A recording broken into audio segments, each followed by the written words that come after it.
you might feed to animals at home. This is a special fish pellet, believe it or not, they do make this. And we're throwing in just a few handfuls to start to attract the attention of those sardines. So they will smell and taste that. They're used to seeing this pattern when it drops in. We have one of our sharks cruising through the middle here. This is one of our sandbar sharks cruising right across there.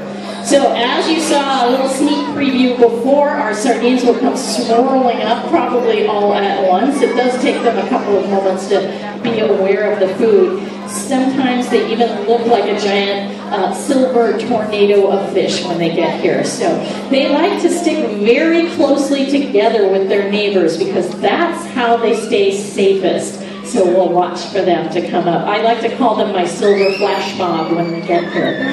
Now, these animals, as I was pointing out, are definitely ones that are fished commercially, and many of us have probably had them on a menu. That's okay, don't feel guilty. I eat seafood and I do serve it to my family.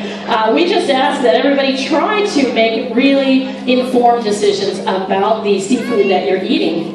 And so this is why we publish our Seafood Watch Guide. It's like a stoplight, green means go, enjoy that. It's harvested well. The things on the red list are more like the bluefin that need our help.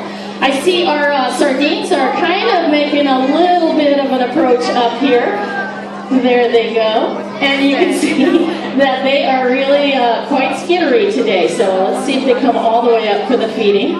Every now and again they do get spooked and they decide they don't want to. But I think they're starting to realize there's food for them here. And watch how fast that food is going to disappear. Yeah.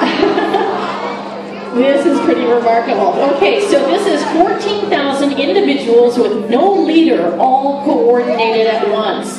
How do they do this?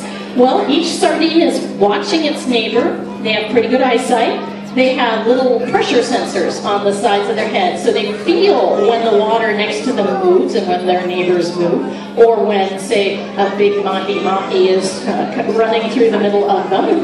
So they get out of the way like that, and they can coordinate like that, even though they don't have a leader.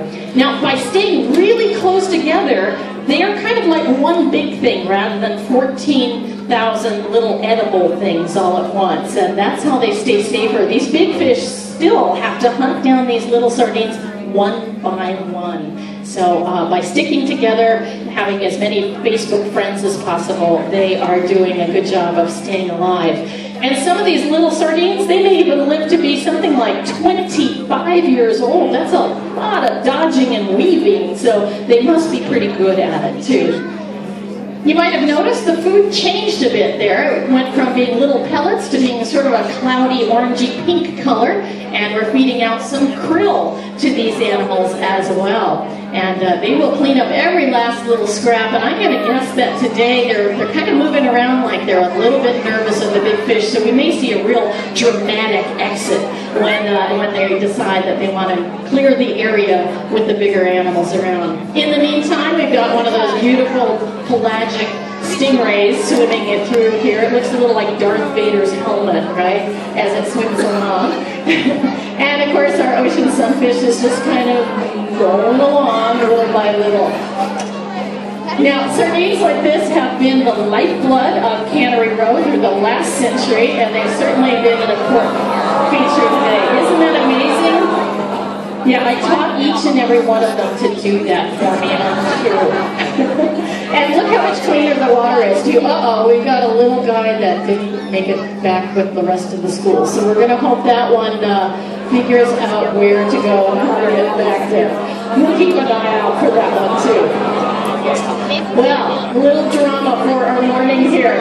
If you'd like to learn more about our Seafood Watch Cards, oh dear, there it is. And notice how bright colored that mahi next to it got. We're going to hope that little one figures out where to go in time. Oh dear.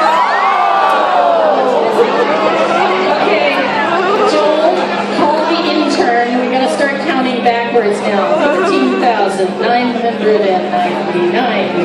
sardines. Oh dear. All right, so if seafood and eating about seafood and eating, pick up one of our Seafood Watch Guides from Joel or I. We even have a sushi guide for you.